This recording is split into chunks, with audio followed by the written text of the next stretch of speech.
kulanti wanaagsan daawadayaal wardegdeg ah ceebtii iyo fadeexadii ugu weyneed ay wajahaysaa dowladda federaalka Soomaaliya kadib markii ay soo ifbaxeen xantii iyo sidoo kale eedii ay u jeedinayeen mucaaradka dowladda uu hogaamiyo madaxweynaha Soomaaliya Xasan Sheekh Maxamuud taasi oo ah in ay doonayso in ay boobto doorashada la filayo inay ka dhacdo dalka maanta waxaa qaadacay mid ka mid ah urur siyaasadeedkii ka qayb galay doorashadii golayaasha deegaanka ee dhawaan ka dhacay gobolka Banaadir urur siyaasadeedka horumar iyo midnimo qaran ee uu hogaamiyo madaxweynihii hore ee maamulka Koonfur Galbeed Soomaaliya Shariif Xasan Sheekh Aadan ayaa maanta qaadacay natiijada doorashada golayaasha deegaanka ee dhawaan ka dhacday gobolka Banaadir isla markaana xalay ay ku dhawaaqeen guddiga doorashooyinka qaranka ururka oo war-saxaafadeed maanta soo saaray ayaa eedeyn culus u jeediyay guddiga doorashooyinka wuxuuna sheegay in codadkii la gidistay isla markaana loo wareejiyay xisbi kale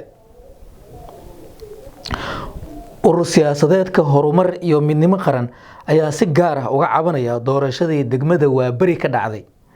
waxaana ay sheegeen in codadkii ay ka heleen degmadaasi laga wareejiyay lagana qaaday ay ka wareejiyeen guddiga doorashada isla markaana loo weeciyay xisbiga kale waana xisbiga cadaaladda iyo wadajirka JSB ee uu hogaamiyo madaxweynaha Soomaaliya Xasan Sheekh Maxamuud guddiga madaxa bannaan ee doorashooyinka qaranka ayaa xalay waxa ay shaaciyeen natiijada kama dambaysta ah ee doorashooyinkii golayaasha deegaanka ee ka dhacay magaalada Muqdisho waxaana ay soo bandhigeen sida ay u kala horeeyaan ama ay u kala heleen kuraasta mudanayaasha 20 urur siyaasadeed ee ka qayb galayay doorashada golayaasha deegaanka ee ka dhacday 25 bishan magaalada Muqdisho ee caasimadda dalka sida ku cad natiijada waxaa kuraasta ugu badan helay xisbiga cadaaladda wadajirka ee uu hogaamiyo madaxweynaha Soomaaliya Xasan Sheekh Maxamuud waxaana xisbigaasi uu helay 177 mudane waana xisbiga ugu badan ee ka helay natiijada golayaasha deegaanka oo u dhiganta 45% waana percentage-ka ugu badan ayay heleen xisbigaasi waana ku dhawaad kala bar inta ay heleen 19 urur kale ee soo haray ee ka qayb galay doorashada golayaasha deegaanka kaalinta labaad waxaa soo galay oo ku soo baxay xisbiga Tawfiiq waxaana markaasi ay heleen 12.6% oo ah 49 xildhibaan waxaana urur siyaasadeedka horumar iyo midnimo qaran maanta ay soo saareen in ay qaadaceen guud ahaanba natiijadii ka soo baxday gaar ahaan natiijadii ka soo baxday ama ay ka heleen degmada Waabari oo ay sheegeen in iyaga laga weeciyay isla markaana loo wareejiyay xisbiga cadaaladda iyo wadajirka JSB ee uu hogaamiyo madaxweynaha Soomaaliya Xasan Sheekh Maxamuud waana fadeexad iyo ceeb weyn oo dul hoganaysa dowladda federaalka Soomaaliya oo hore mucaaradka ay ugu eedeeyeen in madaxweyne Xasan Sheekh Maxamuud uu doonayo in uu boobo doorashada dalka tani waa hordhac ay u noqonaysaa musuqmaasuqii lagu eedeynayay dowladda federaalka Soomaaliya inay ku dhaqaaqayso isla markaana ay boobayso natiijada doorashada hore ay mucaaradka iyo sidoo kale madaxda dowlad goboleedyada Jubbaland iyo Puntland ugu eedeeyeen dowladda Soomaaliya in ay doonayso in ay boobto doorashada dalka iyagoo diidan in doorasho qof iyo cod ah inay ka dhacdo dalka iyo sidoo kale in madaxweyne Xasan Sheekh Maxamuud inuu doonayo in uu boobo doorashada iyo inuu sameysto muddo kororsi wixii ay ka baqayeen ayaa maanta soo baxday waxaana urur siyaasadeedkan ee uu hogaamiyo madaxweynihii hore ee maamulka Koonfur Galbeed Shariif Xasan Sheekh Aadan maanta ay qaadaceen natiijada doorashadii xalay ay ku dhawaaqeen guddiga doorashooyinka qaranka mar iyo midnimo qaran ee degmada Waabari oo ay guddiga doorashooyinka ay hore u shaaciyeen oo ahayd 2968 ayaa si sharci darro ah loo farageliyay loona wareejiyay urur siyaasadeedka JSB ee uu hogaaminayo madaxweynaha jamhuuriyadda federaalka Soomaaliya mudane Xasan Sheekh Maxamuud. Bismillaahi Raxmaani Raxiim. Assalaamu calaykum waraxmatullaahi wabarakaatuh. War saxaafadeed 31 Diseembar 2025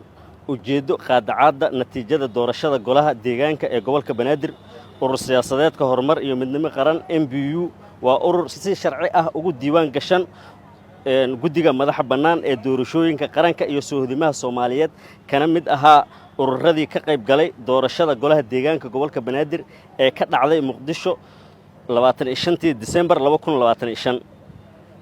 kadib qiimeyn rasmi ah ururku wuxuu xaqiijinayaa in madax bannaanida iyo dhexdhexaadnimada guddiga doorashooyinka la jebiyey isla markaana maqnaanshiyaha maxkamadda dastuuriga ah ay meesha ka saartay habkii sharciga ahaa ee lagu xallin lahaa muranada doorashooyinka. waxaa sidoo kale si cad loo jebiyey xeerarka doorashooyinka iyadoo aan la raacin habraacyadii xallinta khilaafaadka. intaa waxaa dheer natiijada ururka horumar iyo midnimo qaran ee degmada Waaberi oo ay guddiga doorashooyinku ay horay u shaaciyeen oo ahayd 2968 ayaa si sharci darro ah loo farageliyey loona wareejiyey urur siyaasadeedka GSB ee uu hogaaminayo madaxweynaha Jamhuuriyadda Federaalka Soomaaliya mudane Xasan Sheekh Maxamuud. haddaba urur siyaasadeedka horumar iyo midnimo qaran MBU ee uu hogaamiyo madaxweynihii hore ee Koonfur Galbeed mudane Shariif Xasan Sheekh Aadan wuxuu qaadacayaa cambaareynaya isbeddelka natiijada doorashada ee uu ku sameeyey gudoomiyaha guddiga doorashooyinka iyo xuduudaha taasoo aan wax sharciyad ah ku dhisnayn tusaale cadna u ah in uusan ahayn guddi u madax bannaan hooshii loo egmaday. sidoo kale waxaa wax lala yaabo ah in gudoomiyaha guddiga doorashooyinka uu si bareer ah ugu been abuurtay urur siyaasadeedka MBU isaga oo shirkiisa jaraa'id ee shaacintiisa labaad xalay ku sheegay in 20 urur siyaasadeed oo MBU-na ka mid tahay ay goobjoog ka ahaayeen shirkaas. haddaba ummadda Soomaaliyeed daneeyayaasha arrimaha Soomaaliya iyo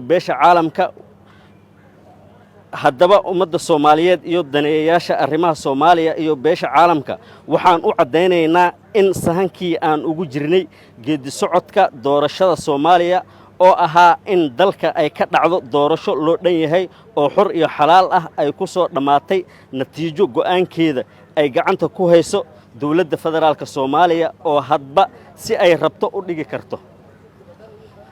ugu dambeyn waxaan caddaynaynaa in madaxweynaha jamhuuriyadda federaalka Soomaaliya iyo xukuumaddiisa aan lagu aamini karin doorasho ay ka wada qaybgeli karaan dhammaan inaan qof iyo cod aadno haddana habeenkii kursigeena la soo dhajiyay dad ka tirsan degmada Waaberi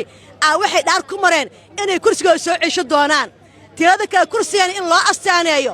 dad dawladda ku jiro oo gadaal ka fadhiyo Koonfur Galbeed arrimo Koonfur Galbeed quseeyo aniga magaalada Muqdisho ka tirtamaayay heer Koonfur Galbeed ma ahayn in kursigan loo asteeyo in Koonfur Galbeed oo aadan madooba iyo tiim badan ay ka dambeeyaan la yiraahdo kursiga hadii lagu guuleysto degmada Waaberi Koonfur Galbeed quseysa anaga nama qabato meeshaan doorasho kama jirto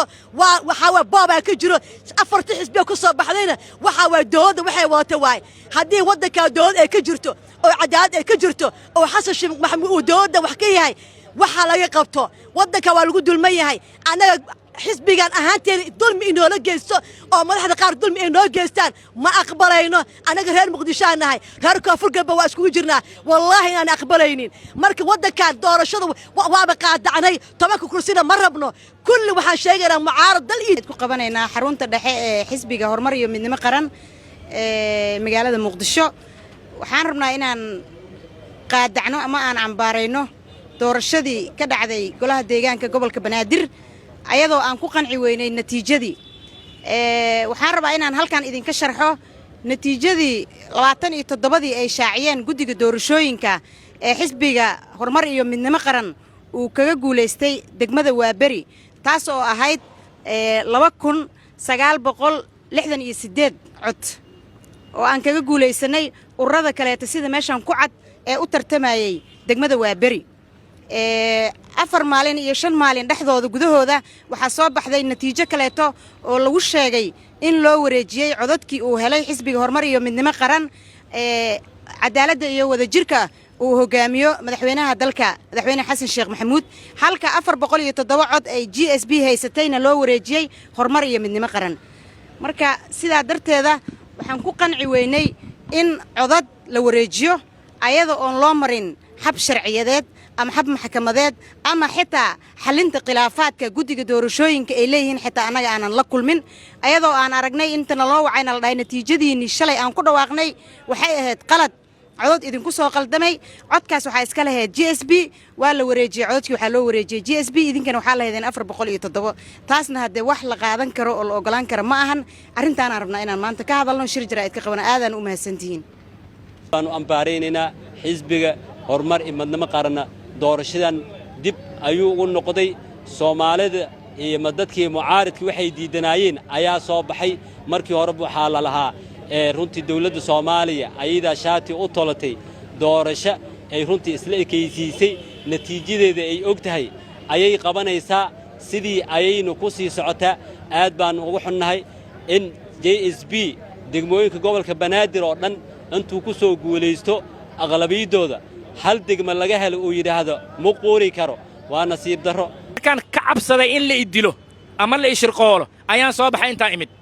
haddii aad wasiir cadaalada tahay cadaaladaad hadiiba ay awoodi weysay in deegaankan aan ka imaaday laga soo tarxiilay aan ku noqdo cadaalada aad qabanaysid mas'uul ka tahay ama sheeganaysid maxay tahay su'aashaas saan u qabaa tan labaad waxaan u qabaa gudoomiyaha guddiga doorashada ani gudoomiyaha guddiga doorashada qaranka la dhahay gudoomiyaha guddiga doorashada JSB weyninkaas sababta hadiiba gudoomiyaha guddiga doorashada qaranka uu yahay maxaa loo diiday urur siyaasadeedada inay deegaamada kala tagaan ay maamul goboleedada ay tagaan ay xafiis ka furtaan maxaa loo diiday natiijadeeda aan arkayno ummadda Soomaaliyeed meel walba ay joogto adduunka laga arkaayo sida loo maamulay xisbiga horumar iyo midnimo qaran codadkii uu helay sida loo maamulay cadaalad darrada loo maamulay guddiga doorashada laba natiijo ayuu ku dhawaaqay aan islahayn natiijo hore wuxuu degmada waa bari uu siiyay xisbiga horumar iyo midnimo qaran codadka ugu badan 5 bari kadib haddana wuxuu u wareejiyay xisbiga GSB uu hogaaminayo madaxweyne xasan sheekh maxamuud saas darteeda marka xisbigan haddaan nahay doorashadaas waa qaadacnay waana ka soo horjeedna waana ambaaraynaynaa 1 December 2025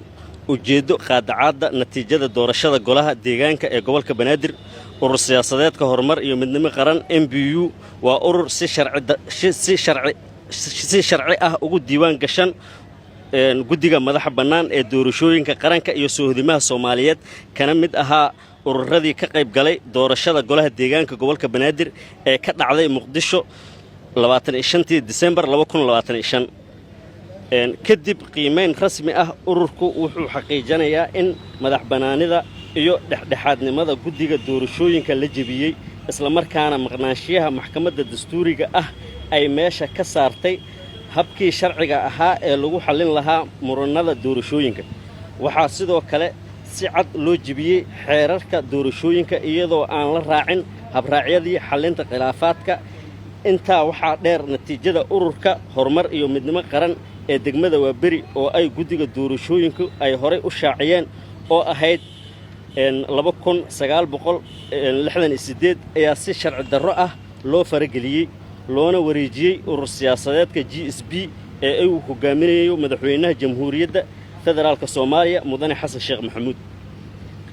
haddaba urur siyaasadeedka horumar iyo midnimo qaran MBU ee uu hogaamiyo madaxweynihii hore ee koonfur galbeed mudane Shariif Xasan Sheekh Aadan wuxuu qaadacayaa cambaareynayaa isbeddelka natiijada doorashada ee uu ku sameeyey gudoomiyaha guddiga doorashooyinka iyo xuduudaha taasoo aan wax sharciyad ah ku dhisnayn tusaale cadna u ah in uusan ahayn guddi u madax bannaan hooshii loo egmaday sidoo kale waxaa wax lala yaabo ah in gudoomiyaha guddiga doorashooyinka uu si bareer ah ugu been abuurtay urur siyaasadeedka MBU isaga oo shirkiisa jaraa'id ee shaacintiisa labaad xalay ku sheegay in 20 urur siyaasadeed oo MBU-na ka mid tahay ay goobjoog ka ahaayeen shirkaas haddaba ummadda Soomaaliyeed daneeyayaasha arrimaha Soomaaliya iyo beesha caalamka haddaba ummadda Soomaaliyeed iyo daneeyayaasha arrimaha Soomaaliya iyo beesha caalamka waxaan u cadeynaynaa in sahankii aan ugu jirnay geedi socodka doorashada Soomaaliya oo ahaa in dalka ay ka dhacdo doorasho loo dhan yahay oo xor iyo xalaal ah ay ku soo dhamaatay natiijo go'aankeeda ay gacanta ku hayso dawladda federaalka Soomaaliya oo hadba si ay rabto u dhigi karto ugu dambeyn waxaan cadeynaynaa in madaxweynaha jamhuuriyadda federaalka Soomaaliya iyo xukuumaddiisa aan lagu aamini karin doorasho ay ka wada qayb gali karaan dhammaan urur siyaasadeedyada dalka waxaana ugu baaqaynaa dhammaan ummadda Soomaaliyeed inay gacmaha isqabsadaan si dalka loogu badbaadiyo khataraha ku soo wajahan loona raadiyo hannaan doorasho u horseedi kara dalka midnimo iyo wadajir